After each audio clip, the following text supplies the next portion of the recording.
Muy buenos días, buenas tardes o buenas noches, según les corresponda. Soy Hugo Ramón Zamorano Sánchez, creador del canal que lleva mi nombre en YouTube. Tengo dos canales más que están destinados a libros de otro tipo y a cuestiones de otro tipo. Irán teniendo contenido conforme vaya terminando el que tengo que poner en YouTube, que es bastante grande. Ahora, también tengo un canal en OnlyFans, donde pondré este material y otro material que por circunstancias X, Y o Z no se pueden poner en YouTube, no tengo idea por qué. Los que quieran ayudarme en este apostolado y dar un pequeño donativo, que les quede claro que yo no gano de los anuncios. Gano si ustedes se suscriben por ayudarme a una membresía. Los que quieran ver estos videos tendrán que suscribirse a la membresía de mis explicaciones. Y también en la cabecera del canal, en la primera página, viene una parte para que puedan dar un pequeño donativo en PayPal si así lo quieren. También pueden ver el audio de todo este material en podcasts. Están en Anchor, que en inglés significa ancla. Es decir, Anchor es en inglés y ancla es en español. Y se escribe Anchor en español. Pueden verlo. Es un podcast centralizado de Spotify que centraliza los podcasts en los principales podcasts a través de internet, como por ejemplo iHeart, Apple, Google, entre otros. Ahí pueden escuchar gran parte del audio de este material también. Otros tal vez no, porque también ellos tienen mucha restricción. Pero donde sí no habrá restricción es en OnlyFans. Ellos no tienen restricción. Sabemos que son una red social destinada a que pongas lo que libremente te dé tu gana. Aunque ya se ha popularizado el hecho de que es porno, pero se puede poner lo que uno quiera, porque no tiene limitación. Ahí es donde voy a poner la mayoría del material.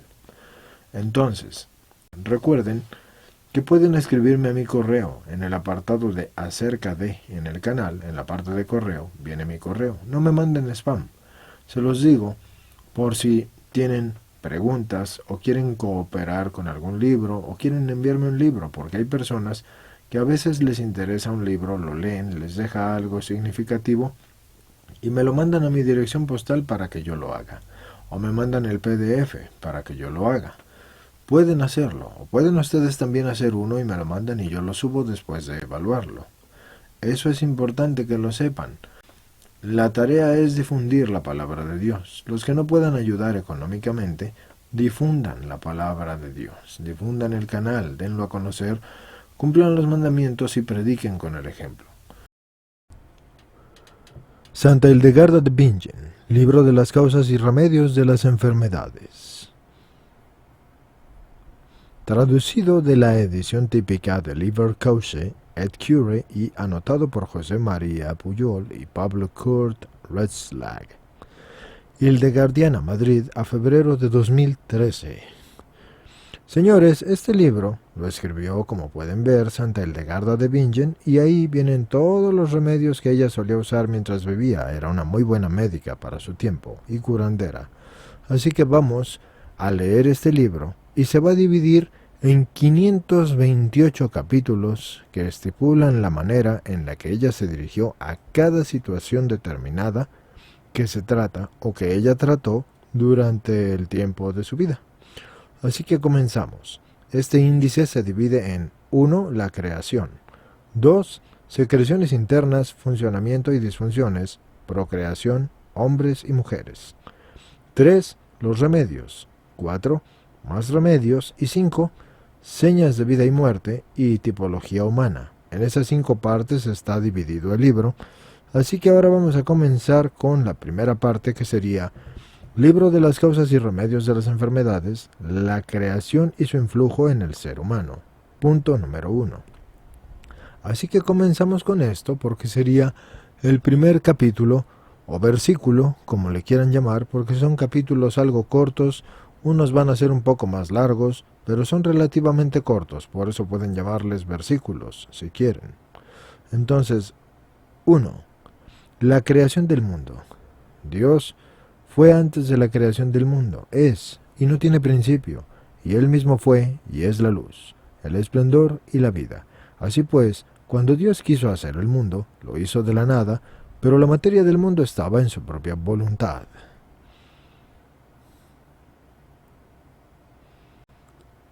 2. La materia.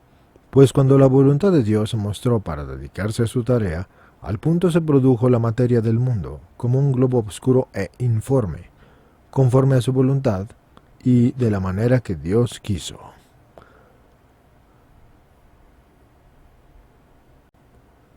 3. La creación de los ángeles.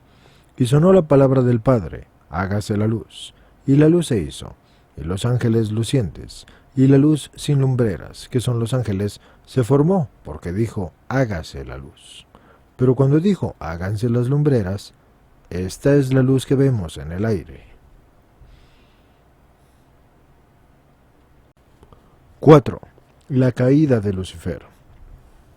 Lucifer, por su parte, vio un lugar vacío junto al Aquilón, que no servía para nada, y quiso colocar allí su lugar para ocuparse de más y mayores cosas que Dios, ignorando la voluntad de éste en la creación de las demás criaturas.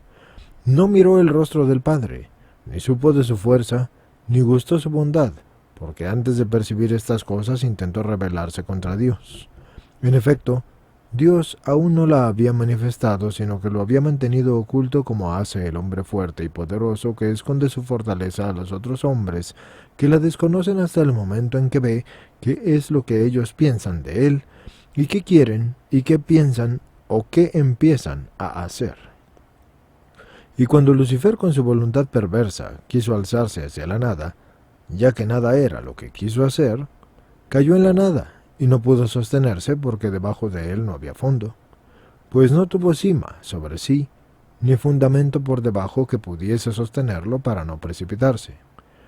Y cuando se extendió hacia la nada, empezó a expandirse, y esta expansión produjo el mal. Y enseguida este mal ardió dentro de él sin claridad ni luz, porque envidiaba a Dios, como una rueda que, arrollándose y girando sobre sí, muestra dentro tinieblas ardientes. Así el mal se separó del bien, y el bien no tocó el mal, ni el mal el bien. Por su parte, Dios permaneció íntegro y Padre en su bondad, como un torno, porque su paternidad está llena de benevolencia, y de esta forma su paternidad es justísima y benignísima, y firmísima, y está establecida como patrón de la paternidad, como un torno. Ahora el torno está en alguna parte, y lleno de todo tipo de cosas. Porque si este torno no tuviese nada salvo un círculo exterior, estaría vacío. No podría suceder que algún extraño llegara por casualidad y quisiera trabajar en él. En efecto, dos artesanos no pueden desarrollar sus empeños en un solo torno. Oh ser humano, contempla al ser humano que aloja en sí el cielo, la tierra y otras creaciones, y es una forma que tiene dentro de sí todas las cosas. 5. Paternidad. La paternidad es como el círculo del torno. La paternidad es la plenitud del torno. La deidad está en él y todo existe a partir de él, y no hay creador sin él. Lucifer, por su parte, no forma un todo, sino que se dividió en su disparidad cuando quiso hacer lo que no debía. Cuando Dios hizo el mundo, tenía un acuerdo original sobre lo que quería que fuera el hombre. Creación del alma, número 6. Y cuando creó la luz, que era volátil y que podía volar por doquier por el espacio, tomó el acuerdo de dar a la vida espiritual, que es hálito de vida, un peso corporal, es decir, al ser una forma de barro de la tierra, que no volara ni soplara, y que por mera imposibilidad no pudiera elevarse, de modo que estuviera así ligada a la tierra para contemplar a Dios con más agudeza. Por ello, la antigua serpiente odió esta ligadura, ya que aunque el hombre era pesado en su cuerpo, podía sin embargo elevarse a Dios con su racionalidad.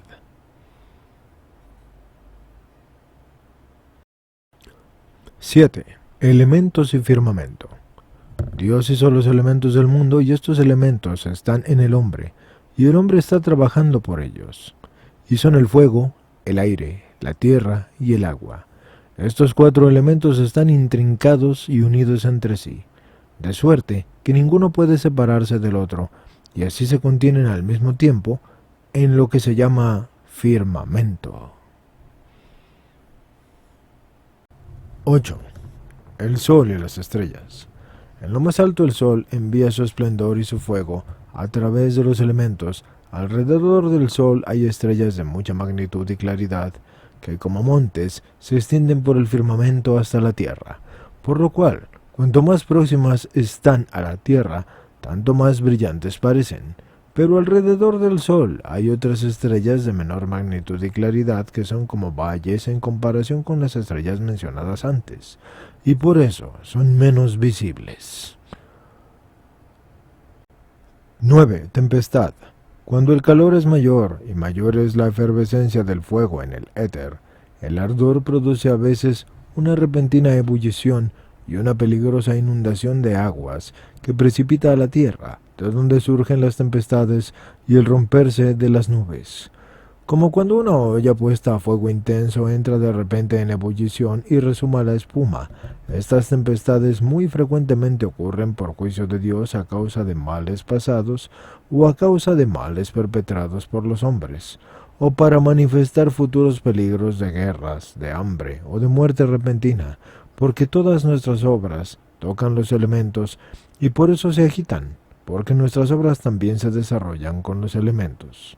Cuando hay menos calor y el fuego en el éter arde menos, se produce menos ebullición, inundación de aguas, como le ocurre también a alguna olla que produce poca ebullición y emite menos espuma.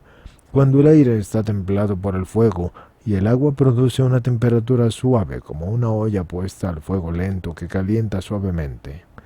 Cuando el sol asciende, de forma que su fuego arde con fuerza en lo alto del cielo, entonces el aire está seco y árido por el ardor del sol, y el propio fuego del sol toca el fuego del trueno. Número 10. El trueno. En el trueno hay un fuego de justicia, frío y hedor. Pero cuando el fuego del sol toca el del trueno, éste se estremece un poco y produce algunos relámpagos de poca intensidad. 11. El rayo. El relámpago murmura suavemente y entonces se detiene, como el hombre que, una vez movido a la ira, no la lleva a término, sino que la refrena y la controla. A veces el fuego del trueno se estremece por el excesivo ardor del sol que lo lleva a gran conmoción, de suerte que lanza violentos y peligrosos rayos y exalta con fuerza su voz, como el hombre que, movido fuertemente por la ira, lleva a cabo acciones peligrosas.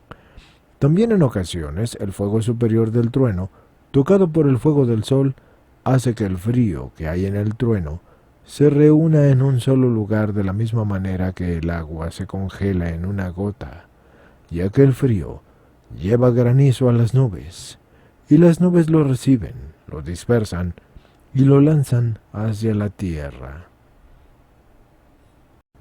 Número 12. Granizo. El granizo es pues como el ojo del trueno, pero cuando el sol desciende en invierno, no transmite su fuego en lo alto del cielo y arde más intensamente debajo de la tierra que sobre ella, y entonces no hay tanto ardor en lo alto del cielo. 13.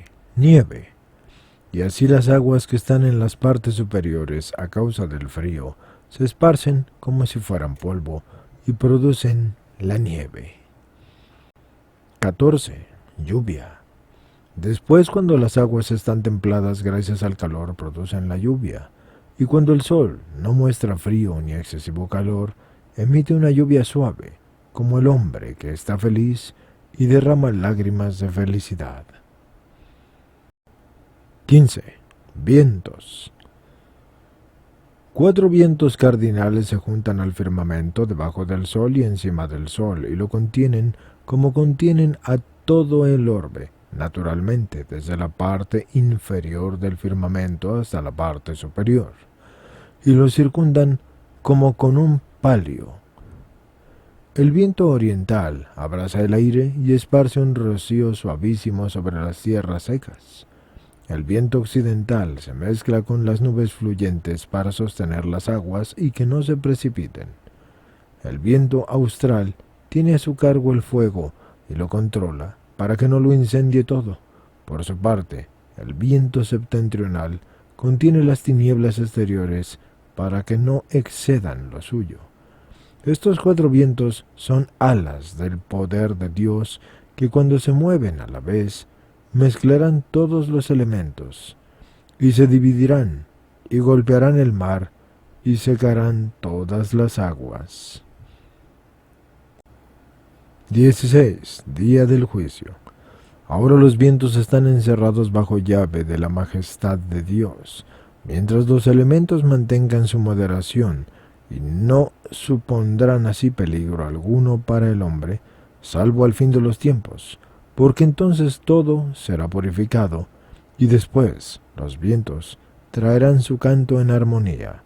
No hay ninguna criatura que consista en una sola propiedad sin tener más. 17. Nada. La nada no tiene cualidad alguna en que basarse y por eso no es nada. Por lo cual, también las otras criaturas que por propia voluntad se unen a la nada, pierden sus cualidades y se convierten en nada. Sin embargo, señores, aquí quiero yo hacerles una aclaración pequeña. Aquí dice claramente, la nada no tiene cualidad alguna en que basarse y por eso no es nada. Eso contradice directamente lo que es la nada, porque la nada sí es algo, y aquí les doy una enseñanza. La nada no tiene cualidad de creación, pero es creación en sí misma. Cuando digo que no tiene cualidad de creación es porque el efecto y la causa para la cual fue hecha es precisamente para que no hubiera cualidad intrínseca en ella, más que los solos cimientos, para que la sabiduría, que de hecho ya la sostiene, creara en ella toda la creación que tendría todo fundamento. El fundamento en sí mismo es la nada, y lo que sostiene a la nada es la sabiduría de Dios y el poder de Dios. Pero la nada, si es algo, es una creación sobre la cual Dios crea aquello que tiene fundamento, esencia, materia, profundidad, volumen, estancia y ser, haber y poder. La nada es, pero su esencia precisamente es tener vacuidad para que todo pueda ser llenado, pero debe existir un lienzo sobre el cual puedan hacerse las cosas y ese lienzo es la nada. Por consiguiente deben recordar que esto fue escrito en los años de Santa Hildegarda de Bingen, y puede ser que aunque Dios le dio mucho conocimiento, mucho de lo que van a ver aquí puede no aplicarse porque la tecnología y la ciencia actuales ya trascienden por mucho el conocimiento que ella pueda mostrar. Pero eso no significa que no sea útil. Sí es útil porque su conocimiento se basa en lo que Dios ha dado y en el conocimiento que ella fue adquiriendo. Pero en cuanto al hecho de la nada sí es algo, es la creación sobre la cual por voluntad de Dios se fundamenta todo, y ella está fundamentada en la sabiduría, como todo lo demás, porque en principio la sabiduría lo fundamenta todo.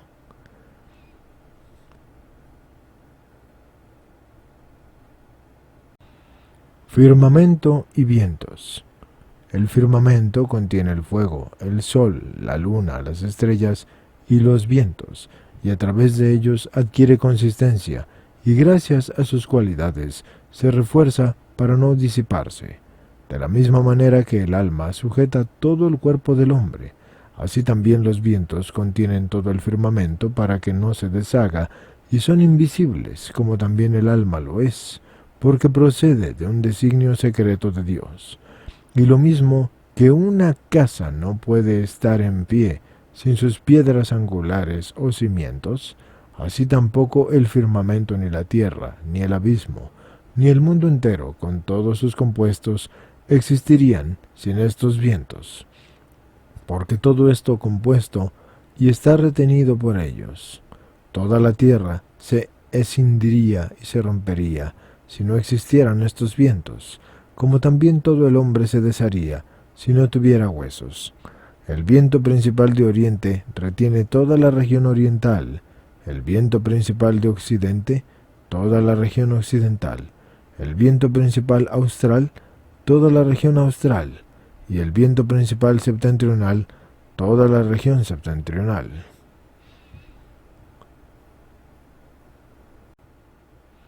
19. Vientos colaterales. Cada uno de estos vientos principales tiene otros dos vientos más débiles junto a sí, como dos brazos sobre los que a veces delegan parte de sus fuerzas. Estos vientos más débiles tienen la misma naturaleza que sus respectivos vientos principales, de modo que cada viento inferior imita a su viento principal, como si fuera su cabeza, aunque tiene mucha menos fuerza, pero tiene la misma vía que su viento principal, igual que las dos orejas tienen la misma vía de audición en la cabeza. Y cuando se mueven por orden divina, reciben el soplo y la fuerza de sus vientos principales, y entonces están en tal inquietud, y producen tantos y tan grandes fragores y colisiones de peligros, como cuando los malos humores producen en los hombres peligros de inquietud o los llevan a la enfermedad. Pero desde el comienzo del mundo los vientos principales nunca se han agitado con todas sus fuerzas, y no lo harán hasta el último día. Y cuando entonces muestren su fuerza y lancen plenamente su soplo, con su fuerza y colisión se separarán las nubes, y las partes superiores del firmamento se entremezclarán, deshaciéndose como se deshace el cuerpo del hombre, y todos sus miembros se vienen abajo cuando el alma se libera al salir del cuerpo. El viento oriental tiene dos alas, con las que atrae hacia sí a todo el orbe, de modo que una de las alas contiene el curso del sol desde las partes superiores hasta las inferiores, y la otra ala va al encuentro del sol, de modo que sea un obstáculo y no pase más allá. Y este viento humedece todo y hace germinar todas las semillas. El viento occidental posee una especie de boca para disipar todas las aguas y para esparcirlas, de modo que divide las aguas y las esparce en su lugar correspondiente, para que ninguna de las aguas suba sobre otra, sino que avance en su justa dirección, porque tiene potestad sobre el aire y porta las aguas. Este viento desea todas las zonas verdes y todo lo que está junto a él. Él deseca absolutamente todo lo que está junto a él y también las zonas verdes. El viento astral tiene una especie de vara de hierro con 3 ramos en su parte superior y es aguda en su parte inferior. Casi tiene la fuerza del acero y contiene el abismo y el firmamento. Pues de la misma manera que el acero supera y doma todos los objetos de bronce, y el corazón conforta al hombre, así también la fuerza de este viento contiene el firmamento y las profundidades de la región meridional para que no se desmorone. Tiene por encima 3 tipos de fuerzas, casi como 3 ramas. Con una templa el calor del sol en oriente, con otra disminuye el ardor del sol en la zona meridional, y con la tercera enfría el calor en occidente, de modo que no exceda los límites con sus rayos. Por otro lado, el báculo es agudo en su parte inferior, porque su fuerza está fija en el abismo, para que el frío y la humedad no asciendan más de lo debido del abismo. Este viento hace que todo madure, de modo que acelera el crecimiento de las hojas y de los bosques. La germinación de las semillas, las mieses, los frutos y la maduración del vino y los restantes frutos de la tierra. Por su parte, el viento septentrional tiene 4 columnas que contienen todo el firmamento y todo el abismo, y cuando atrae estas columnas hacia arriba, el firmamento se mezcla con el abismo. Estas 4 columnas tienen 4 elementos que se aglutinan y mezclan en esa zona septentrional y que están, por así decirlo, fijos a las columnas para que no se caigan.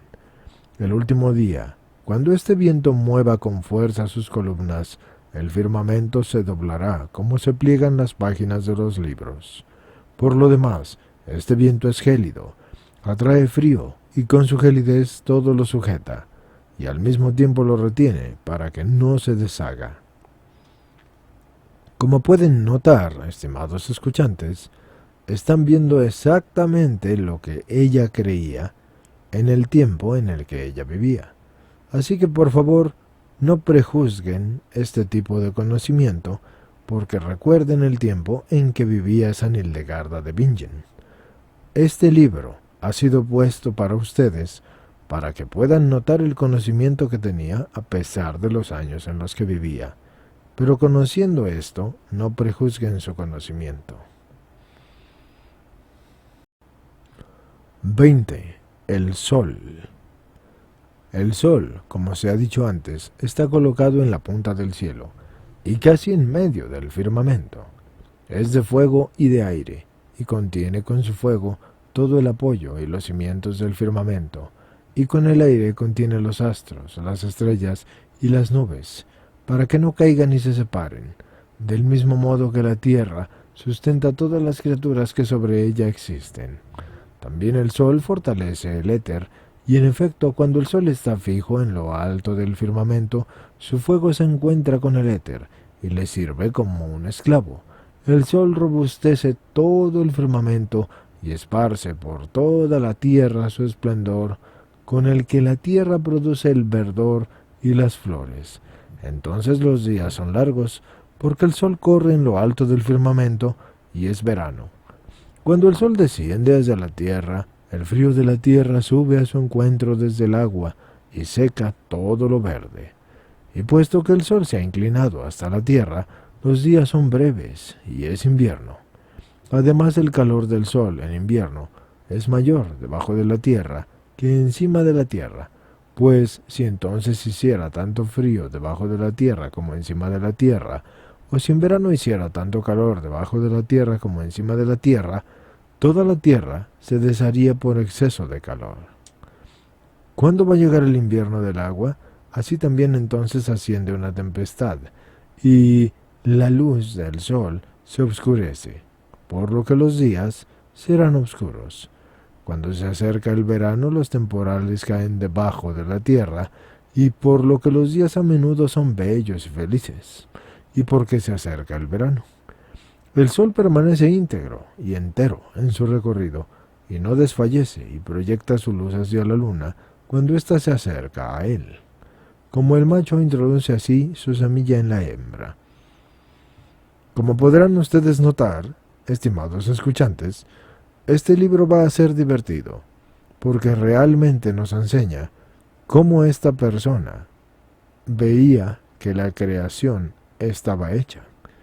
Si le hubiera Dios permitido vivir a la actualidad, tal vez no podría entender cómo la gravedad y la física mantiene todo unido, y no entendería eso, pero para ese tiempo en el que se escribió este libro, ese entendimiento es y no es aceptable. Es como cuando en los tiempos de Cristóbal Colón y en los tiempos más anteriores se creía, por ejemplo, con Copérnico, que la Tierra era plana.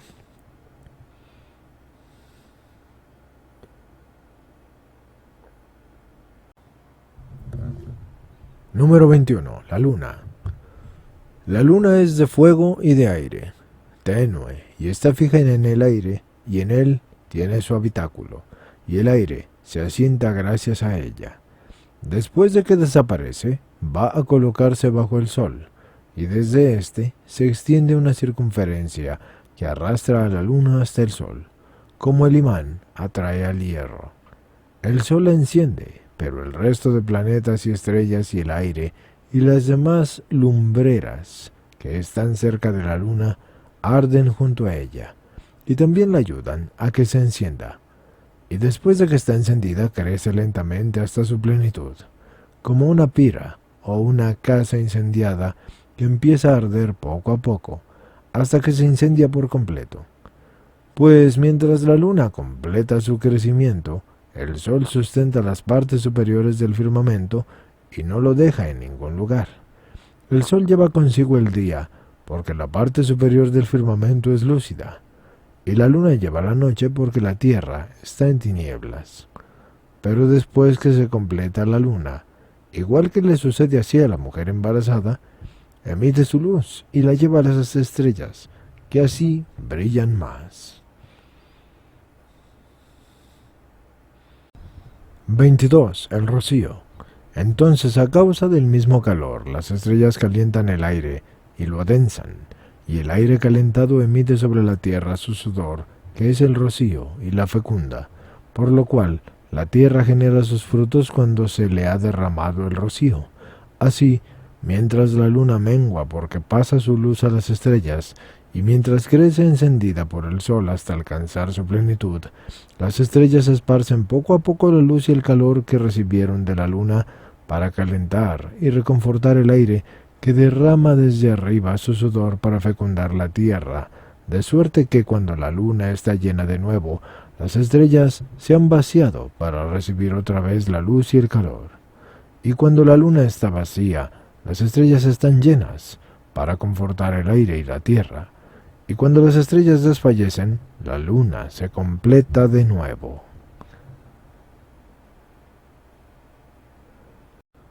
23. Purga del aire.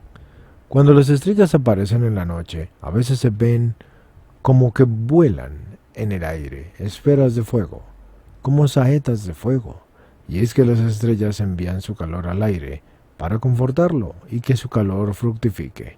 Por eso también puede verse y descubrirse a menudo que el aire se purga con el fuego y el calor de las estrellas, de suerte que a veces caen de él ciertas inmundicias, casi como heces.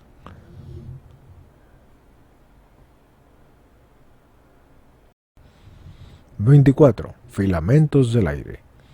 De la misma manera que el invierno y el verano se separan para que de ese modo se marche el verano y llegue el invierno, o como cuando se va el invierno y llega el verano, vuela en el aire cierta acumulación de una especie de blancura formada de hilos que cae en la tierra cuando el aire se purifica al chocar las dos estaciones que son el verano y el invierno, y encontrarse la una con la otra. 25. Eclipse.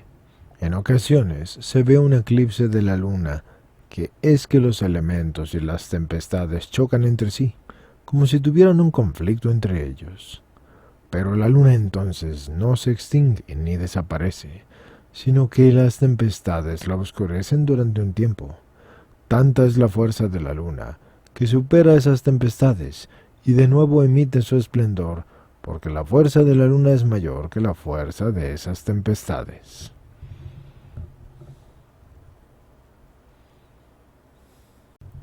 Número 26. 5 planetas. Hay también otros 5 planetas que tienen su luz a causa del fuego y del éter y que son fuerza y firmamento del firmamento. Sus recorridos en el firmamento tienen tanta altura como profundidad y brillan allí donde el sol no llega con sus rayos y donde casi no muestra el esplendor de su fuerza. Ahí donde están corren y sirven al círculo del sol y retienen la velocidad de éste y debilitan su fuego, de modo que a causa de los planetas el sol no envía todo el ardor de su fuego como lo haría si no se lo impidiesen. De la misma manera que los 5 sentidos del hombre dominan su cuerpo y son su ornato, así también los 5 planetas contienen al sol y son su ornato. Número 27. Retraso del firmamento. El firmamento gira a su velocidad propia y el sol con el resto de planetas contra él, y corre a su encuentro poco a poco, y él va retardando su velocidad porque si el sol, al retrasar el firmamento, no contuviese su velocidad, o si corriera con los restantes planetas a la misma velocidad que gira el firmamento, todo colisionaría, y el firmamento se destruiría por completo.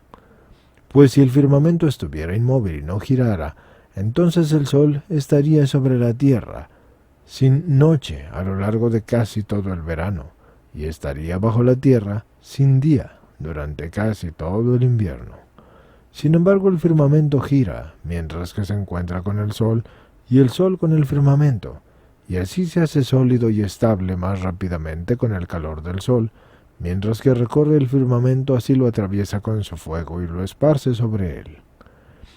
Antes de la caída de Adán, el firmamento era inmóvil y no giraba, y comenzó a moverse y girar después de su caída, pero después del día final permanecerá estable, como lo fue en su primera creación, antes de la caída de Adán.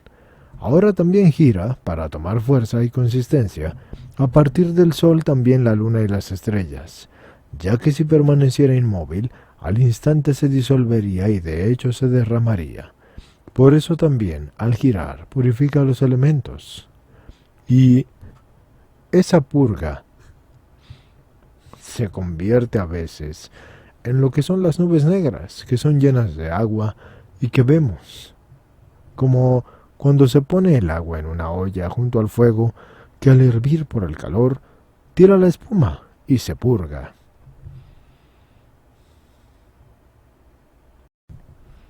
Sonidos del firmamento. En su giro, el firmamento produce sonidos admirables que no podemos oír debido a su excesiva altitud y anchura, como el molino y el carro producen sus sonidos al moverse, pero el firmamento está a tanta altura, a tanta distancia de la tierra, para que los hombres y los animales de la tierra no mueran. En efecto, los hombres y los animales morirían a causa del fuego, los vientos, el agua y las nubes, si el firmamento estuviera cerca de ellos. Del mismo modo que el cuerpo y el alma existen a la vez y se fortalecen entre sí, así también existen el firmamento y los planetas y se ayudan mutuamente y se fortalecen. Igual que el alma vivifica el cuerpo y le da solidez, así el sol, la luna y los restantes planetas ayudan al firmamento con su fuego y lo fortalecen, pues el firmamento es como la cabeza del hombre, el sol, la luna y las estrellas como los ojos, el aire como el oído, los vientos como el olfato, el rocío como el gusto, los confines del mundo como los brazos y el tacto, y el resto de las criaturas que existen en el mundo son como el vientre del firmamento, y la tierra por su parte es como el corazón, porque de la misma manera que el corazón sustenta las partes inferiores y superiores del cuerpo, así también la tierra árida abarca las aguas que fluyen sobre ella, y es obstáculo para que las aguas que existen debajo de ella no surjan hacia el lado contrario. Caída de Lucifer y creación del firmamento. El abismo es como los pies o los pasos del hombre. Cuando el diablo, que había querido tener el poder y reinar, pero no pudo crear ni hacer criatura alguna, cayó del cielo, Dios creó al punto el firmamento, para que el diablo viera y entendiera cuántas cosas y de qué tipo podía Dios hacer y crear. También entonces puso en el firmamento el sol, la luna y las estrellas, para que el diablo supiera y advirtiera en ellas cuánta belleza y esplendor había perdido.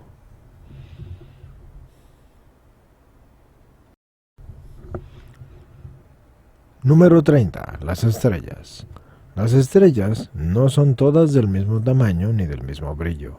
Algunas son mayores, otras menores. Unas brillan más, otras brillan menos. El sol retiene el firmamento en su parte superior para que no ascienda hacia arriba más de lo debido, y por debajo lo retiene el aire de la tierra, que contiene la tierra y las nubes, de modo que no exceda su límite por debajo, y así está delimitado por encima y por debajo, para que no pueda exceder su recta configuración, ya que es de una extensión enorme. Número 31. Los 12 signos y los planetas. El firmamento está conducido en su curso por 7 planetas que le sirven y que exhiben en 12 signos como si fueran esclavos. Cuando el Sol llega al signo de Capricornio, Los dos planetas que lo habían acompañado hasta el signo de Sagitario hacen casi una anuencia y vuelven arriba a su recorrido anterior y exhortan al Sol a seguir su anterior ascenso. Esto se llama el signo de Capricornio porque intenta ascender hacia arriba. Estos 12 signos no son nada en sus nombres, salvo porque los restantes 5 planetas, según su obligación, empujan al Sol cuando asciende en verano, o lo recogen en invierno, cuando desciende, y así les sirven. Cuando el Sol llega al signo de Capricornio, los otros 3 planetas avanzan bajo él, y poco a poco lo elevan hacia arriba hasta el signo de Acuario. Cuando el Sol empieza a elevarse en ese signo, calienta la profundidad de la Tierra y las aguas que están bajo ella. Y por eso las aguas que hay bajo la Tierra son más calientes en invierno que en verano. En este signo de Acuario, el planeta que siempre recibe su fuego del Sol, es decir, aquel que en el signo de Cáncer está bajo el Sol, y también otros planetas que llegan y avanzan hacia atrás y acompañan al Sol hasta el signo de Piscis. Cuando el Sol llega a este signo, se encuentra en medio de las aguas, por así decir, y los peces que se habían escondido antes del frío sienten su calor y se lanzan a la fecundación. El otro planeta que estaba a la derecha del Sol, en el signo de Cáncer, se encuentra aquí con el Sol y lo arrastra hacia arriba hasta el signo de Aries. Así, cuando el Sol llega al signo de Aries, se encuentran en él 2 planetas que estaban debajo y lo reciben y ascienden con él lentamente y van por delante como el carnero con sus cuernos. Pero cuando sube más alto, casi hasta el signo de Tauro, estos 2 planetas se quedan aquí y vienen otros 2 al encuentro del Sol, y son difíciles de ver, y raras veces se muestran, salvo que sean signo de algún suceso milagroso. Estos empujan al Sol con mucha potencia, como el toro que golpea fuerte con sus cuernos, y llevan al Sol hasta lo alto, del modo que cuando llega al signo de Géminis, uno de los planetas se coloca a un lado, y el otro al otro lado, separándose hasta que llegan a su máximo de altura. Entonces, cerca del signo de Cáncer, cuando el Sol debe regresar para descender, el planeta que va a su derecha lo adelanta un poco y encuentra al otro planeta que estaba bajo él, es decir, bajo el Sol. Y este planeta, sintiendo que el planeta se acerca, se mueve un poco hacia atrás, pero sigue siendo seguido por el otro planeta. Y de nuevo retrocede, y de nuevo es perseguido. Y así, durante un tiempo, moviéndose hacia adelante y hacia detrás. Avanzan como si fueran un cangrejo, hasta que llevan al Sol hasta su descenso, y el planeta, que estaba a la izquierda del Sol, se queda ahí, y estos 2 lo acompañan, sosteniéndolo en su descenso, para que no corra demasiado mientras baja. Y así lo conducen hasta el signo de Leo. Aquí los planetas que estaban en el signo de Aries se encuentran con el Sol murmurando por lo bajo, y el Sol, como si estuviera airado por la dificultad de su regreso, produce un gran calor, de suerte que suenan relámpagos y truenos, porque vuelve a su descenso con dificultad.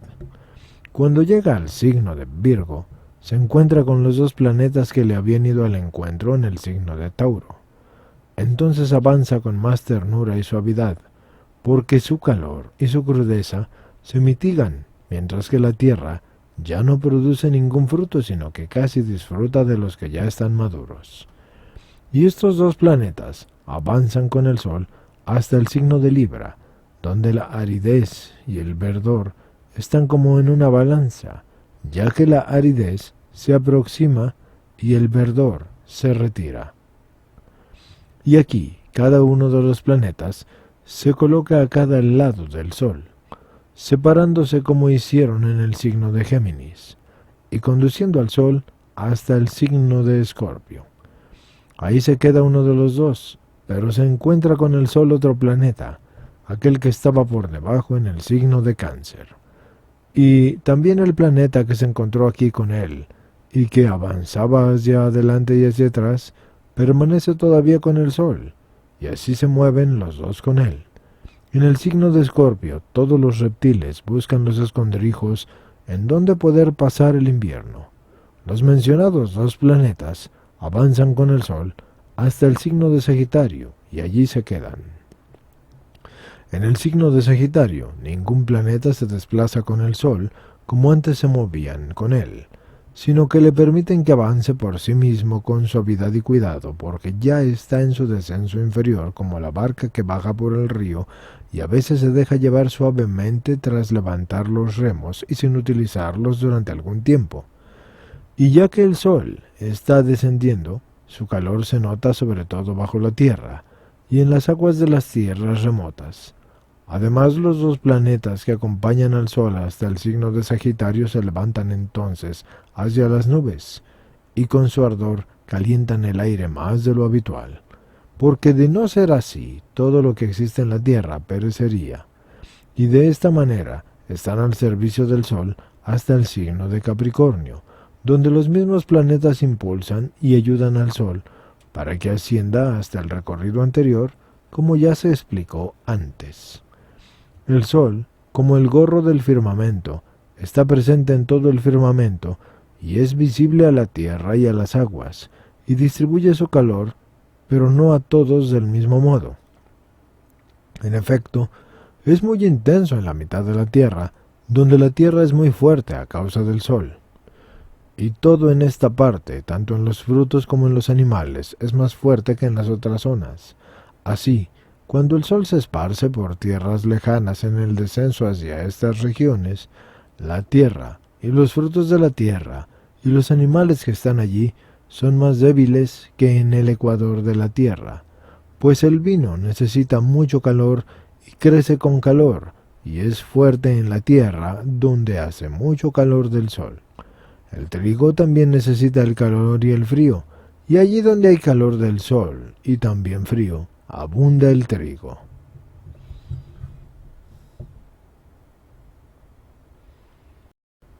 Número 32. Diversidad de frutos. Hay unas tierras cálidas, otras frías y otras templadas, y según su temperatura así son los hombres, los animales y los frutos de la tierra, y aunque todos tengan el mismo origen, algunos sitios tienen más fuerza que en otros, y eso es según la fuerza del Sol.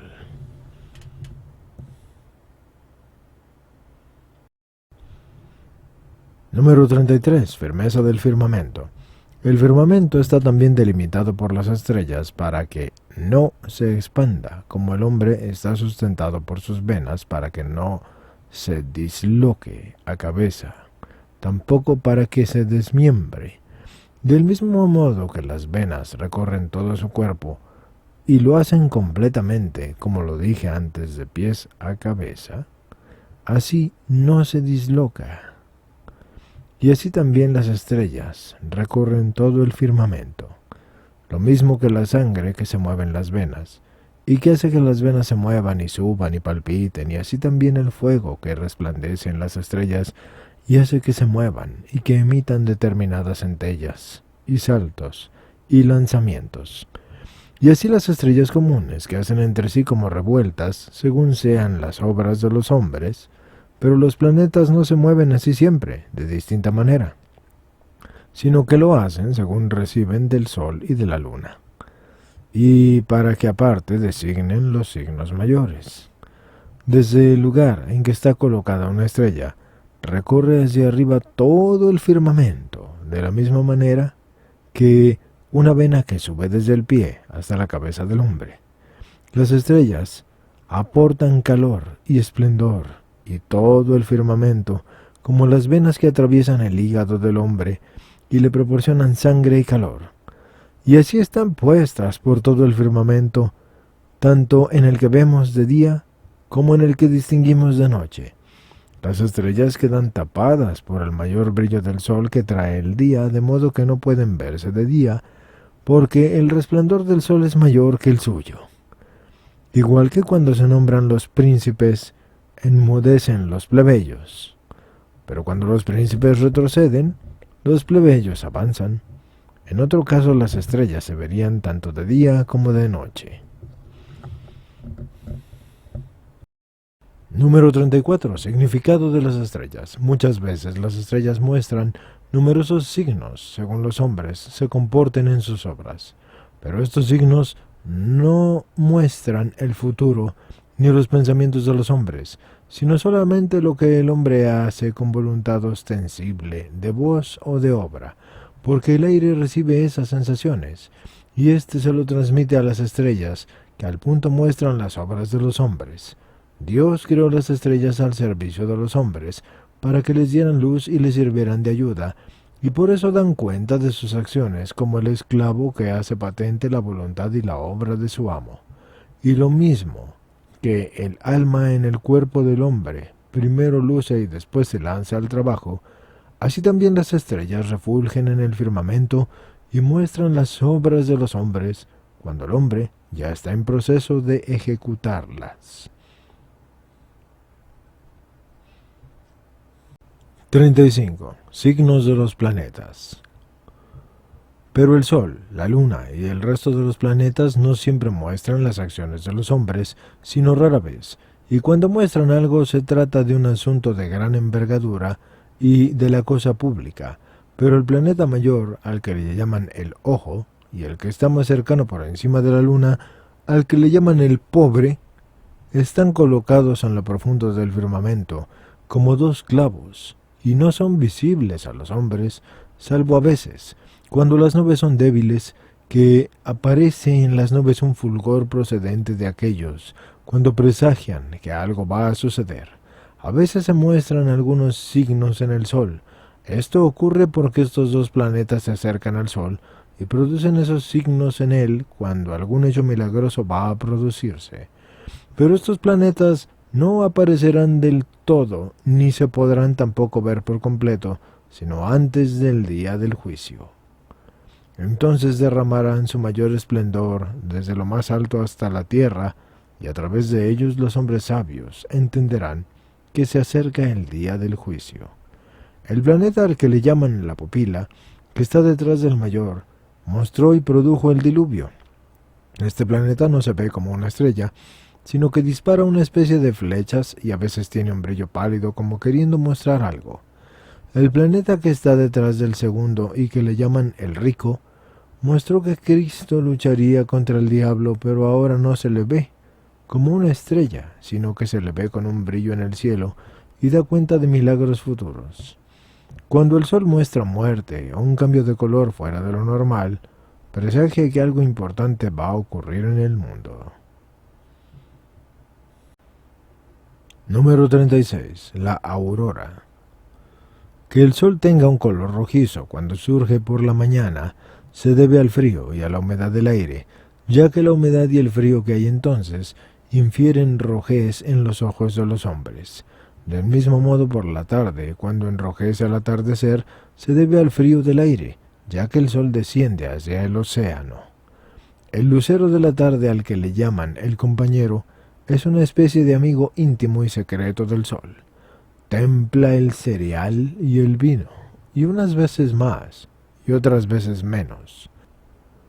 Después surge el planeta llamado el pobre y muestra sus señales, como se dijo antes, y produce escasez, incluso en la abundancia de la siembra de la tierra. Número 37. Significado de la luna. Cuando se producen algunos signos en la luna, también los hacen esos dos planetas colocados como clavos en la profundidad del firmamento, que cuando se acercan al sol muestran portentos y agitan la luna, incendiándola o cubriéndola. La luna recibe en sí el hedor de las brisas inútiles y el calor del aire puro y la estabilidad de la brisa útil, los peligros de las tempestades, el aire fuerte que trae todo el verdor, el aire que hace brotar los frutos y el aire que seca y que trae la escasez y que es en invierno. Y todo lo reúne en sí, como el hombre que se llena de vino un odre para guardarlo y beberlo después. Y todo esto lo guarda la luna en sí cuando crece y lo desecha cuando decrece. Por eso algunos días son buenos y otros malos, unos útiles y otros inútiles, unos fuertes y otros débiles, unos feos, otros fértiles, otros secos y otros acaban con escasez de frutos. Y como la luna tiene estos cambios, así también la humedad del hombre tiene turnos y cambios en el dolor, en el trabajo, en la sabiduría, en la prosperidad. Las humedades del hombre no deben determinarse según el sol, porque el sol las templa, ya que permanece estable en un solo estado y no crece ni tampoco decrece. Tampoco han de evaluarse según las estrellas, porque éstas no obran por sí mismas, sino por la luna, ni tampoco según las estaciones del año, porque éstas se atemperan por la luna, ni tampoco según la brisa del aire, ni de la lluvia, o de la sequedad del invierno o el verano, porque estas cosas ocurren por la luna. En efecto, todo se regula según la luna, que es la madre de toda división temporal, y lo mismo que los hijos se cuentan a partir de la madre, así la división del tiempo se computa a partir de la luna. El aire y las estrellas a veces también reciben las obras de los hombres, y según ellas se expandan o se contraigan, así producen brisa según el juicio divino. Y cuando se levanta a esto, entonces la luna se mueve, y los días de la luna serán puros y claros o tempestuosos, según las obras de los hombres. Así la luna se ve oprimida por multitud de peligros y tempestades, lo mismo que una madre padece grandes peligros y penalidades en el parto de sus hijos. Por esto, la luna tiene épocas sanas e insanas, maduras e inmaduras, pues el hombre hiciera lo que hiciera, o hiciera como estaba dispuesto, pues entonces también todas las estaciones y las brisas serían iguales, y es decir, así en primavera como la pasada primavera, y en verano como el verano anterior, y así todo lo demás. Pero cuando el hombre se salta el temor y el amor de Dios con su desobediencia, todos los elementos y estaciones también se saltan sus propias normas. Lo mismo que los órganos del hombre, que cuando el hombre se excede, las vísceras lo siguen, y cuando las malas acciones del hombre transgreden la justicia, el sol y la luna se agravan y obnubilan. Y por este comportamiento producen tempestades, lluvias y sequías. Pues el estómago y la vejiga del hombre reciben todos los nutrientes que el cuerpo necesita. Cuando estos dos órganos reciben comida y bebida en exceso, producen en todo el cuerpo tempestades de malos humores, y así también los elementos actúan en la medida que lo hace el hombre. El hombre planta su semilla en un clima templado de frío y calor, y ésta se convierte en fruto. ¿Y quién sería tan necio como para plantar su semilla en el excesivo calor del verano o en el frío del invierno? Pues sin duda la semilla perecería y no brotaría.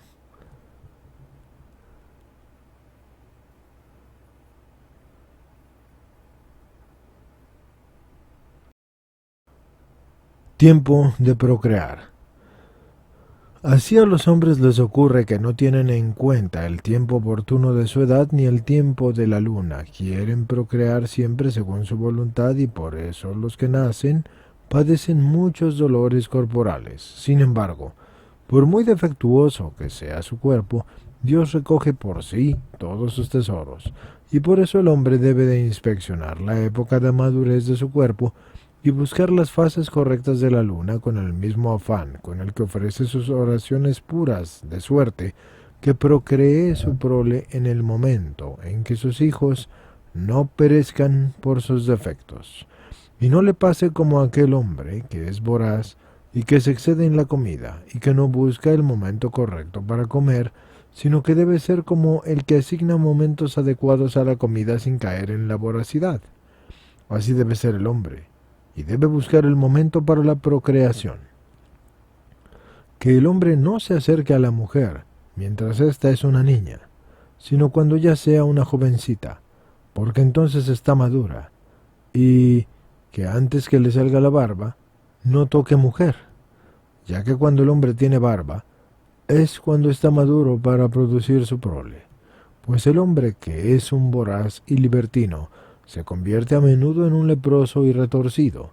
En cambio, el que es continente en la comida y en la bebida tendrá buena sangre y un cuerpo sano.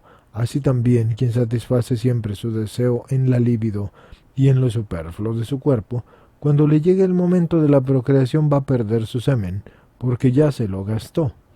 Pero el que derrama correctamente su semen, le da lugar a una fértil descendencia. Número 39. Elementos. Los elementos beben cada una de las cualidades del hombre cuando el hombre los atrae hacia sí, ya que el hombre está con ellos y ellos con el hombre, y según esto, inunda así la sangre del hombre, por lo que también se ha escrito, el cielo y la tierra lloran por el hombre, puesto que las guerras sin tregua a menudo alteran los elementos por las acciones de los hombres, como un hombre que tuviera una red en la mano y que la moviera. Así el hombre sacude los elementos, porque los elementos emiten su brisa según las acciones de los hombres. 40. Efecto de la luna. Las fases de la luna nos dominan, la naturaleza del hombre, como si la luna fuera su dios, o como si el hombre la recibiera de ella algún poder sobre la naturaleza, o como si la luna aportara o arrebatara o constituyera algo en la naturaleza del hombre. Pero la luna está presente en el gusto aéreo de cada una de las acciones de su vida, y así la sangre y los humores que están en el hombre se mueven después del movimiento de la luna, es decir, que según la luna mueva el aire para producir buen tiempo o tempestad, y según la sangre y los humores inunden al hombre, la humedad del hombre se adapta en su comportamiento a esta naturaleza. Cuando las venas se hinchan de ira o violencia o desatino o descaro, o por banquetes, o por tristeza, o por enfermedad del cuerpo, o por cambio de suerte en la vorágine de las costumbres humanas, así también la humedad del hombre toma ese sabor, su naturaleza, como cada alimento cocinado retiene su sabor según el tipo de alimento. No obstante, como se ha dicho, el Espíritu Santo penetra toda la naturaleza del hombre, ya sea en los profetas, en los sabios, en los buenos y en los rectos, y atrayéndolos en toda buena elección es de así, como el sol con las tempestades, los traspasa y los ilustra, y el soplo de fuego del Espíritu Santo supera la naturaleza mudable del hombre, como está escrito. Todo lo que ha nacido de Dios vence el mundo. Y así no peca, y así como los alimentos viles toman mejor gusto gracias a las especias, y pierden así su mal sabor, así el fuego del Espíritu Santo hace mejor la vil naturaleza del hombre, que mostraba su concepción, y así le hace otro hombre en su naturaleza, porque se ata a lo celeste y supera lo terrenal, por lo que todas las cosas gozan en Dios tras burlar a la antigua serpiente. Por lo demás, como se dijo antes, el resto de las estrellas menores muestran las diferentes obras de los hombres comunes y menores. Cuando hay serenidad en las nubes, es de suerte que no hay movimiento de vientos, ni de tempestades, ni de lluvia en los aires y en las estrellas. Estas se muestran en su claridad. Si alguna nube cubre todas las estrellas sin que haya movimiento de aire, de modo que no puedan verse y permanece así toda la noche igual, incluso durante la segunda y la tercera noche en muestra de algún portento, y si esa nube solo tapa las estrellas en una parte donde no se puedan ver, y luego se aparta rápidamente y no presagia nada, aunque no haya ningún movimiento en el aire.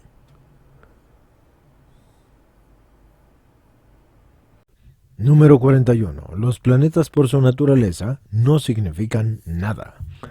En virtud de la naturaleza de los planetas, estos indicios no se producen en ellos, ni en las estrellas, ni en las nubes, sino con el permiso, la voluntad y la decisión con que Dios haya querido demostrar a los hombres sus acciones.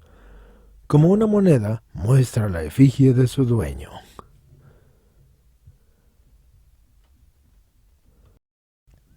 Número 42. Propiedades del fuego. Así pues, cuando Dios creó el mundo, lo fortaleció con 4 elementos, a saber, fuego, aire, agua y tierra, como antes ya se dijo.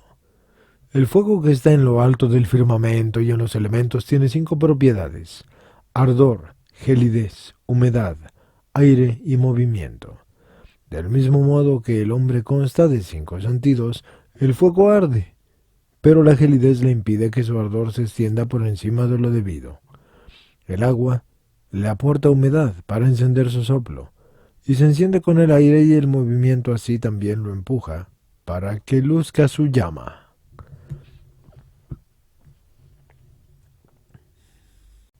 Número 43. Propiedades del aire. El aire tiene 4 propiedades: derramar el rocío, excitar todo verdor, exhalar el soplo que hace crecer las flores y extender el calor con el que todo madura. También el aire se dilata por las 4 partes del mundo. El aire es una exhalación que esparce humedad con el rocío a las plantas que germinan para que tomen fuerzas en su soplo. Él hace salir las flores y con su calor hace que todo madure. El aire que está cerca de la luna y las estrellas humedece los astros, así como el aire terrenal también humedece la tierra y le da la vida, y mueve los animales irracionales y sensibles según la naturaleza de estos, sin disminuir por esto. Pero cuando estos animales mueren, el aire vuelve a su estado anterior, pero sin aumentar, y permanece igual que fue antes. El aire terrenal que humedece la tierra hace que los árboles y las hierbas tomen fuerza y crezcan y se muevan. Cuando está en ellos, no se debilita ni crece cuando sale de ellos, tras haber sido cortados o arrancados, sino que permanece en el mismo estado en que se encontraba antes. 44. Propiedades del alma. El alma del hombre viene del cielo al hombre por obra de Dios, le da la vida y lo hace racional. Y cuando abandona al hombre, no muere, sino que se dirige a vivir eternamente los premios de la vida, o a padecer eternamente los tormentos de la muerte. Número 45. Las propiedades del agua. El agua tiene 15 propiedades: calor, aire, humedad, inundación, velocidad, fluidez. Le da savia a los troncos de los árboles, sabor a los árboles frutales, verdor a las plantas con su humedad, y moja todas las cosas también con su humedad. Sustenta a las aves, alimenta a los peces, aporta el calor necesario a las bestias, retiene a los reptiles con su espuma, y es el sustento de todo, del mismo modo que hay 10 mandamientos y 5 libros de Moisés en el Antiguo Testamento, todo lo cual Dios destinó para que fuera inteligencia para el espíritu. De una fuente viva manan aguas que pueden lavar todas las impurezas. El agua es lábil en toda criatura móvil, y de hecho, en el incendio de toda la fuerza vital de las criaturas inmóviles, mana el calor del aire húmedo, porque si no tuviera calor se endurecería, y esto lo haría a causa del frío, y fluye a causa del calor, y mana a causa de la humedad del aire. Si el agua no tuviera ese aire, no podría fluir. Es veloz por esas 3 propiedades: calor, humedad y aire. Y no hay nada que la resista cuando se ha desbocado. Proporciona savia a los troncos con su aire, y hace que sean flexibles. Con su cálida humedad le da sabor a los árboles frutales y a cada especie el suyo. Las plantas poseen el verdor a causa de la humedad que fluye del agua, y las piedras sudan por la misma humedad. Así la fuerza del agua lo abarca todo, para que no se debilite, porque su humedad exuda en todas las cosas. También sustenta a las aves acuáticas con su calor y a los peces que han nacido en ella, alimentándolos, ya que viven gracias al aire que contiene. Las fieras que pueden permanecer en ellas se hacen más fuertes gracias a su calor, y los reptiles pueden respirar gracias al vapor del agua, y así pueden vivir. Y de este modo el agua que contiene y que sostiene, todo lo hace con su poder.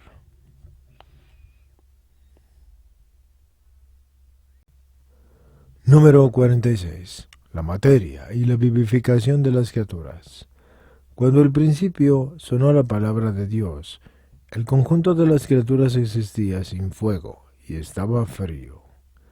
Y el Espíritu de Dios, que es fuego y vida, se desplazaba sobre las aguas.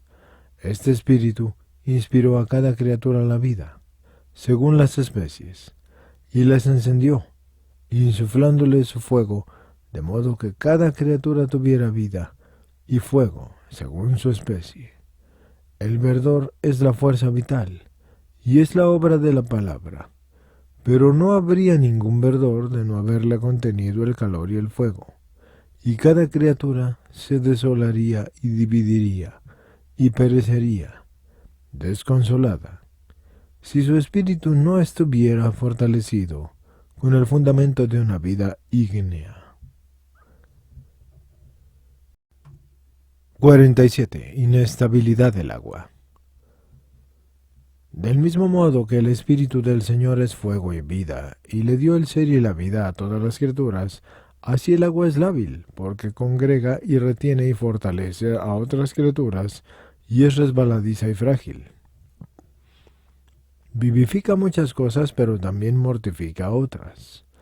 También tiene en sí otras criaturas, que no pueden nadar sobre ella, porque caerían, y a éstas a veces las mortifica, pero en su recorrido el fluir es también viento y fuego.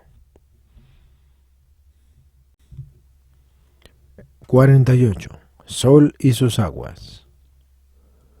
Las aguas que casi están en medio del sol, por así decir, cuando el sol está en medio del firmamento, y es como su corazón, tienen gran potencia y recorrido, están espesas por el calor del sol y son fuertes por el aire, pero no se atenúan por el fluir con el ímpetu, porque no fluyen, sino que se agitan con el viento. El sol a veces atrae el fuego que está en las aguas, y la tempestad de los vientos a veces congrega las aguas en grandes olas, como la llama que incendia algo, y entonces el agua se eleva como el fuego y se yergue, y el agua sigue al fuego, y de este modo se alzan como colinas y montes.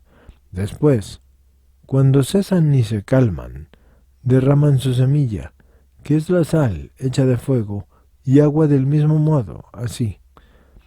Entonces, así como las plantas lanzan sus semillas cuando están maduras.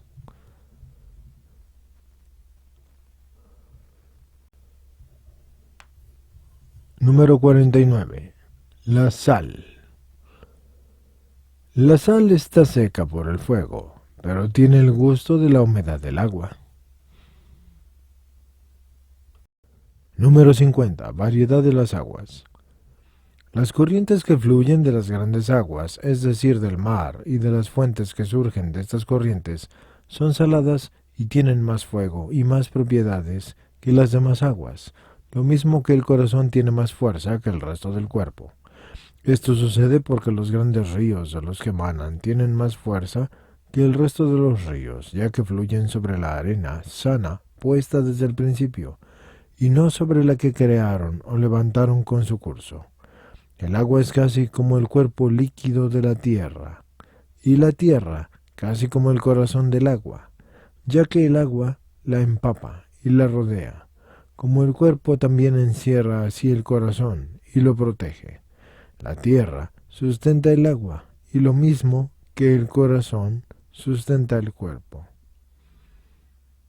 El agua del gran mar que rodea el mundo es casi como la frontera de las aguas que están sobre el firmamento, y el extremo de las que están bajo el firmamento, porque la parte más alta de las que están sobre el firmamento y la más lejana de las que están por debajo se unen a su vez, y a estas aguas se les oponen numerosas capas de firmamento, que suenan entre sí como las hojas de los libros, de modo que contienen flujos diversos e inundaciones de aguas, y lo mismo que el alma contiene la razón, el entendimiento, la sabiduría y la sensibilidad, así también el firmamento contiene y sustenta los cuatro elementos según su naturaleza.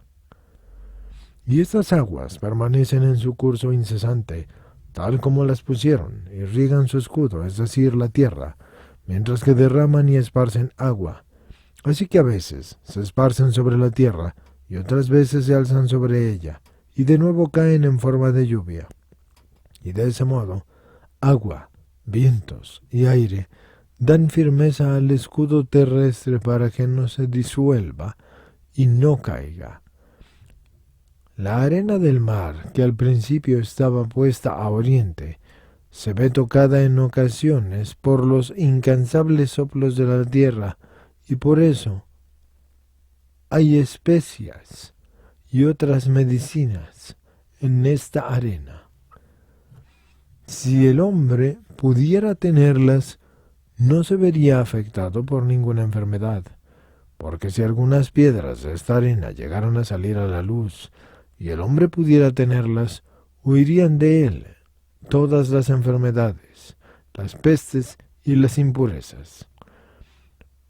Pero el agua es allí tan extensa y profunda que esas piedras no se pueden poseer.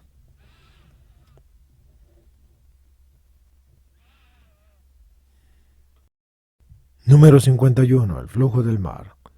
Puesto que en Oriente es grande la profundidad de la arena y de la costa, el mar no fluye porque es demasiado abundante y se extiende en exceso. Por el contrario, en Occidente y en el sur y en el norte, la profundidad de la arena y de la costa no es tanta, y por eso en esos lugares produce el mar inundaciones grandes y extensas, como se ha dicho antes, al agitarse por el fuego y las tempestades, precipitándose con ira, por lo cual arrastra muchas cosas sucias e inútiles y recoge todos los desechos de los hombres, ganado, aves y gusanos. Y por eso las corrientes, los ríos que desembocan en el mar, en estos lugares no son tan buenos como los de la mar oriental. Número 52. Diversidad de las aguas. Las fuentes y riachuelos del agua salada que emanan del agua de la región oriental y que surgen en diversas tierras son puras. Según el aire es su pureza, y son algo verdes. Cuando estas aguas corren sobre la arena, salpican y son saludables y útiles, y se pueden beber, y son buenas incluso para cocinar alimentos. Si alguien que está enfermo bebe con frecuencia en estas aguas, recuperará la salud porque le quitan el humo, el hedor y la podredumbre de los malos humores, como si fueran un buen ungüento. Por el contrario, si es que tiene buena salud y las bebe, pueden dañarlo ligeramente y causarle úlceras internas porque ellas no encuentran nada que purgar. Las aguas que no tienen sabor a sal de los ríos y de fuentes que surgen y que corren desde Oriente en la región oriental son puras y tienen un color claro, y cuando están algo frías. Cuando están frías, o ya sea también calientes, con moderación, son útiles para cocinar, para beber, para bañarse, para lavar, y en las manos son algo ásperas y fuertes. Las aguas saladas que fluyen desde el occidente son algo turbias como un remolino, y así se puede cocinar con ellas porque con el fuego se limpian algo al cocerlas. Son nocivas para beberlas sin hervir, puesto que traen la suciedad, la podredumbre y los restos de cadáveres que están en el mar occidental. Si por necesidad y escasez de otras aguas no puedes evitar usarlas, hay que hervirlas primero y beberlas después de enfriarlas. Los ríos y las fuentes naturales del agua no salada que emanan y que corren en Occidente, donde el sol se pone y pierde fuerza, tienen aguas claras y espesas, y no están completamente frías ni calientes, porque ahí el calor y el frío son defectuosos, y por eso son bastante inútiles para el uso de los hombres, para beber, lavar y bañarse, porque no están cocidas por el sol, ni tampoco si es que a la necesidad le obliga. Al preparar lo necesario con esta agua, se debe conocer así, con fuego fuerte, y permitir que una vez que se le ha conocido y que se ha cocido, debe enfriarse. Debe hacerlo hasta que esté templada, y puede usarse para cocinar, porque se cuecen fuertemente todo junto con la comida. Las aguas saladas surgen del mar en la región del sur, ya sean ríos o fuentes. Son blanquecinas y no muy puras, y no valen para cocinar ni para beber porque son venenosas. Y es que unos gusanos pequeños y venenosísimos, y otros animales que también son algo ponzoñosos, se refugian en ellas por el calor del sol. Gracias al calor, habitan allí tan a gusto, lavándose en el agua y reposando en ella. Al tener una naturaleza salina, pueden soportar el calor, pero no pueden soportar el frío. Las aguas de los ríos y las fuentes naturales, que carecen del sabor de la sal y que nacen en la región sur, arden por el abundante calor. Si corrieran separadas de otras aguas, difícilmente se liberarían de su ardor porque han sido alcanzadas por los fuegos que no se extinguen y porque surgen de ellos. Valdrían para cocinar y otros usos porque hierven, ya que el fuego las ha alcanzado y las ha cocido, pero cuando llegan a los ríos de agua fría y se mezclan con ella, corriendo al mismo tiempo con el oleaje, se revuelven, así producen abundante espuma y crean un color plateado, y son útiles para cocinar, para beber, para lavar y para bañarse, porque están libres de inmundicias y de acidez, como el agua que se purga en la olla por el color del fuego, y sin embargo, vuelven así grasas las carnes de los hombres y ennegrecen su color.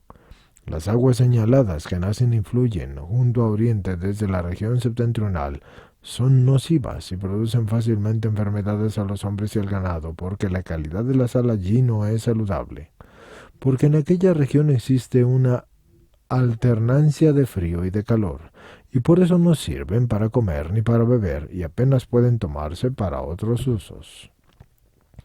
Otras aguas que no son saladas, que fluyen del norte junto a Oriente, son frías y útiles, ya que están ligeramente tocadas por el aire que sopla de Oriente, y que es sano porque es templado, ni muy frío ni muy caliente. Este aire sopla entre los montes que fueron colocados allí desde el principio, y casi es como una pluma que llega de la tierra, y así llega de la tierra de los vientos, porque también es más saludable, más beneficioso que otros aires.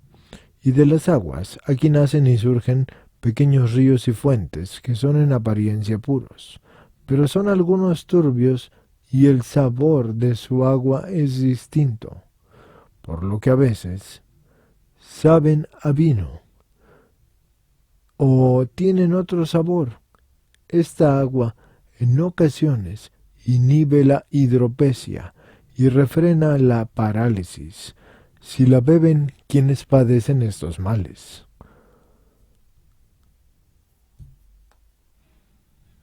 Ya que la naturaleza de esta agua es capaz de resistir la naturaleza de otras, incluso del agua pura, también superan y prevalecen sobre otras aguas que fluyen junto a ellas por la penetrante de su naturaleza. Sin embargo, no son útiles para beber o para comer o para bañarse, ni para lavar, porque rebajan el resto de las aguas. Las aguas señaladas que surgen y fluyen en el centro de la zona septentrional son útiles tanto para los hombres como para el ganado, para beber, comer y para otros usos de los hombres, porque se encuentran en un aire templado que no es demasiado caliente ni demasiado frío, y cuando son bebidas, purgan al hombre por dentro de los malos humores. Los ríos y las fuentes vivas y no saladas que surgen de fuentes no saladas y que fluyen hacia el centro de esta región septentrional son puras y tienen un color cristalino mezclado con un color ferruginoso. son muy fríos y útiles para estas aguas. No son inmundas o pestilentes o venenosas, porque los cambios del sol no les afectan directamente. Animales son buenos para comer, son buenos para beber, son buenos para bañarse, son buenos para lavar y además son útiles para hacer algunas medicinas. Por su parte, las aguas saladas de las fuentes y los ríos que llegan desde la esquina septentrional en la parte occidental están algo ennegrecidas, es decir, que son oscuras y no son muy puras y no sirven para comer ni beber porque son mortíferas. En la parte septentrional junto a occidente yacen gusanos grandes y muy dañinos que el hombre no puede ver ni tocar sin morir. Estos gusanos se reúnen allí, bebiendo y a veces vomitando. Esta agua, que es su alimento, es por ello que estas aguas sí son peligrosas, porque tienen frío y tienen calor, pero es también por esto que habitan aquí estos gusanos, porque ellos son fríos, pero pueden soportar el frío, aunque no pueden soportar ningún tipo de calor. Las aguas que son saladas y que vienen de la parte septentrional junto a occidente son puras y de un color blanquecino, y esto es blancuzco, y no sirven tampoco para comer ni beber, ni para otros usos de los hombres, ni tampoco del ganado, porque apenas pueden digerirse. Y los hombres se hinchan con ellas porque son venenosas y ulceran los órganos internos. Las personas enfermas se debilitan aún más con ellas. Los sanos apenas y sí pueden digerirlas. La naturaleza de las aguas en la parte septentrional tiene más diversidad y multiplicidad que en la parte oriental o austral o occidental, porque las aguas de estas zonas están completamente mezcladas y templadas por el calor del sol, lo que no ocurre en la parte septentrional porque no llega a estas zonas. Las aguas del pantano en cualquier zona de la tierra que esté son venenosas, casi todas, puesto que contienen humedad nociva de la tierra y de la espuma venenosa de los gusanos, y son muy malas para beber y sirven mal para otros usos, salvo para lavar si fuera necesario. Quien quiera beberlas, a falta de otras aguas, primero debe hervirlas, debe dejar enfriarlas y después debe beberlas.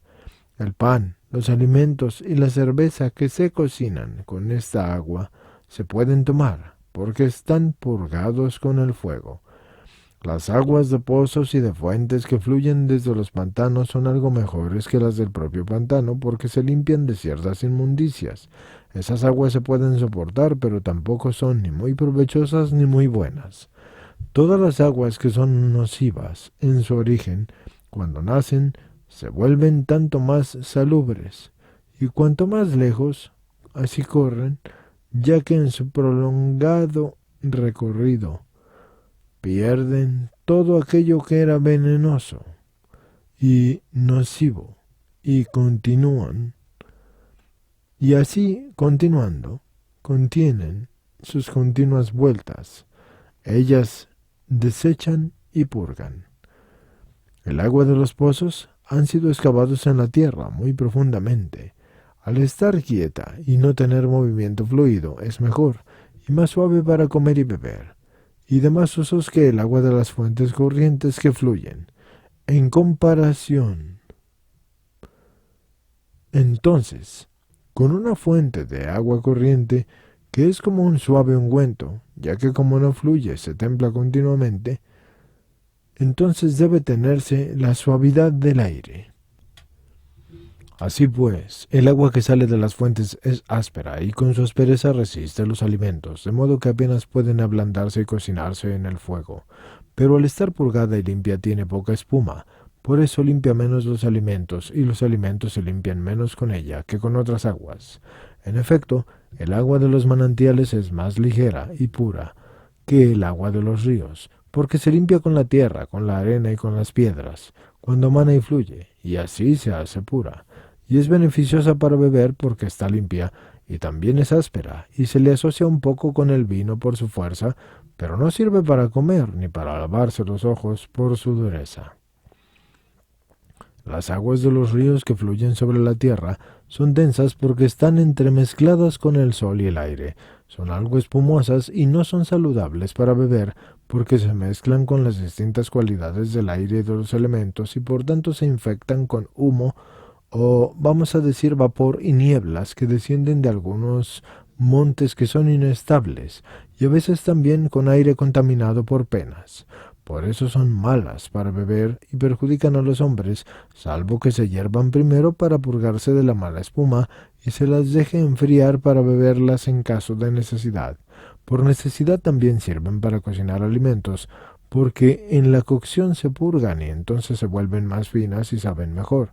A veces un humor nocivo y una niebla peligrosa que desciendan de los montes inestables, así como un aire contaminado y tóxico que ha tocado ciertas penas, infectan los elementos y se mezclan con las aguas de los ríos, los pozos y los manantiales.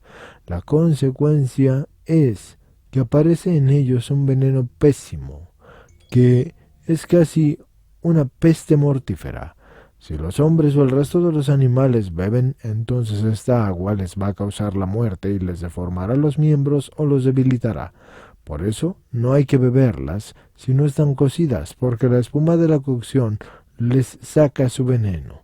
Si la necesidad obliga a alguien a beber estas aguas, porque no tiene a la mano otras, que las cueza primero y que las deje enfriar y luego las beba, porque raro será que no haya en ellas algún peligro o por el aire o también procedente de las aves, porque las aves también se lavan, o si no por el mal mortífero de los cadáveres que arrastran.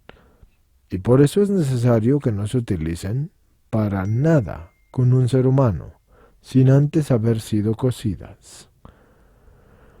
Cuando los ríos son pequeños y claros y puros y proceden de una especie de venas de otras aguas que se purgan de sus emanaciones mientras fluyen y que son buenas y útiles para todo, así todo el uso, ya sea de personas o animales. Las aguas de lluvia son ásperas y sacan a los hombres enfermos los hedores, los malos humores y las partes putrefactas, pero perjudican un poco a los sanos porque no encuentran en ellos nada que purgar. Cuando estas aguas se abalanzan en cisternas, suavizan y son buenas para sanos y enfermos. Pero las aguas que surgen y fluyen de los manantiales son mucho mejores. Cuando el sol retira su calor, las aguas están frías al máximo y emiten su espuma, es decir, nieve que cubre la tierra, enriqueciendo y perseverando su verdor.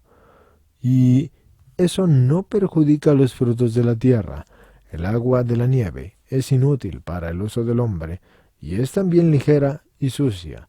Y si alguien la bebe, frecuentísimamente le van a salir úlceras y eczemas, y sus órganos internos se van a llenar de livor. Gracias a su fuerza, las aguas de la lluvia van secando a pellizcos el livor del estómago, pero también pueden ulcerar los órganos internos. Beber aguas de nieve no es suficiente para calmar la sed, porque son muy ligeras y se digieren muy rápido. Las aguas que de repente se derraman en cantidad es el romper las nubes, así como el granizo. Todo esto es peligroso, como lo son las aguas en las que se quitan hirviendo las cerdas de la piel, o de los cerdos, o de los crines, o de otros animales, y así se toman en la comida, en la bebida. Y en efecto, si alguien bebiera agua de las nubes cuando éstas se desgarran, o del granizo, languidecería mucho tiempo y su carne comenzaría a resquebrajarse, de modo que también muchos morirían por ello. Número 53. Propiedades de la tierra. La tierra por naturaleza es fría y tiene 7 propiedades. No obstante, al estar compuesta de muchas partículas, es fría en verano y caliente en invierno, y así tiene verdor y aridez y produce lo que germina y sustenta a los animales, porque lleva de todo del mismo modo que Dios trabajó 6 días. Así también al séptimo descansó. Cuando Él sometió todo lo que había creado al beneficio del hombre, así la tierra en verano es fría por debajo, porque el sol hace nacer los frutos con la fuerza de sus rayos. En invierno es caliente en su zona inferior, pues de otro modo se rompería a causa de una fría aridez. Y así como el calor en la tierra despliega su verdor y con el frío despliega su aridez, en el invierno el sol sobre la tierra es estéril y fija su calor bajo la tierra para que la tierra pueda germinar las distintas semillas y así, con calor y frío, la tierra hace nacer todas las semillas y también sustenta a los animales que se mueven y que comen para que no se hundan en ella, ya que se ha endurecido con el calor y con el frío y así soporta todo con fuerza. Dios dispuso la tierra de un modo que germinara en su tiempo oportuno y que dejara de hacerlo en el conveniente, de la misma manera en que la luna crece y decrece.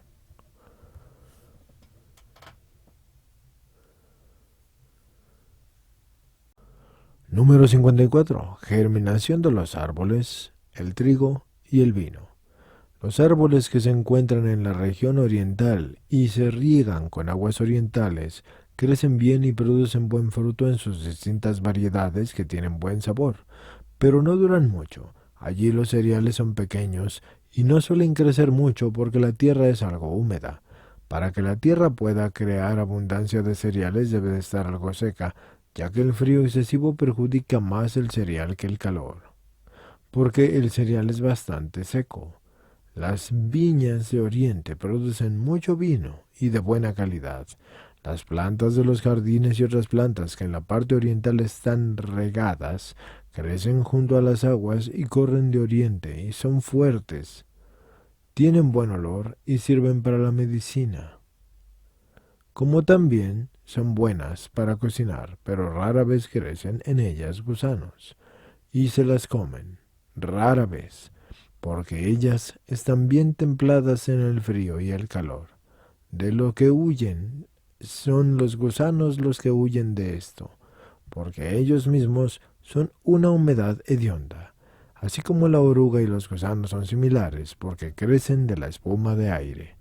También crecen bien los árboles que están en la región occidental y que se riegan con aguas occidentales, pero sus frutos son algo nocivos porque crecen junto a la tierra y tocan su humedad. El fruto que nace en lo alto de los árboles no es nocivo, porque está en contacto con el aire superior. Tiene buen gusto y no sacia mucho y puede durar. El cereal de la región occidental es fuente para no pingüe. El vino es fuerte, así, pero no delicioso. Y además puede conservarse mucho tiempo, porque ahí la tierra sí que tiene frío y calor. Las plantas de los jardines y campos que nacen en la región occidental y que se riegan y están en contacto con esas aguas occidentales incitan a la lujuria y a toda tempestad de la carne, es decir, el placer de la ira, la inestabilidad de costumbres y a frecuentes idas y venidas. Y por eso, los hombres que les gustan a veces están contentos y otras están tristes y otras son más veloces. El jugo de estas plantas y las mismas plantas crecen rápido y a gran altura, porque allí les falta el calor y el frío que caen. Por eso son fuertes en su verdor, pero nocivas por los inconvenientes antes mencionados. También sirven para las artes mágicas y demás encantamientos, pero no aportan nada de salud casi.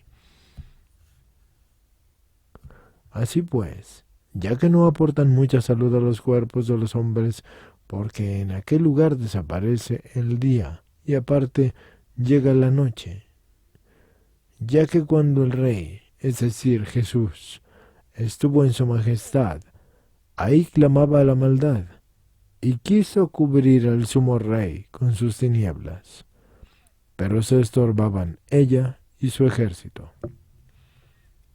Los árboles de la región austral, que se riegan con las aguas que fluyen de aquí, son beneficiosos y dan gran cantidad de fruta que se conserva bien porque tienen calor. Aquí abunda el cereal y tiene cuerpo y buen sabor. El vino abunda y es delicioso. además de que tiene un calor abundante en esa zona y esta es la justa temperatura y también la justa recompensa, porque es que el vino se da mejor con calor que con frío, y el frío lo perjudica más que el calor. Las plantas de los huertos y en los campos se riegan con las aguas de estas zonas que fluyen desde el sur, y son frágiles, y son débiles, y son lívidas, y perecen fácilmente, ya que están privadas de la humedad adecuada del aire, y no son muy provechosas para la comida ni para la bebida. Tampoco valen mucho para la medicina, porque se secan con facilidad y no sirven para el ganado, porque tanto los hombres como las bestias se benefician poco de ellas.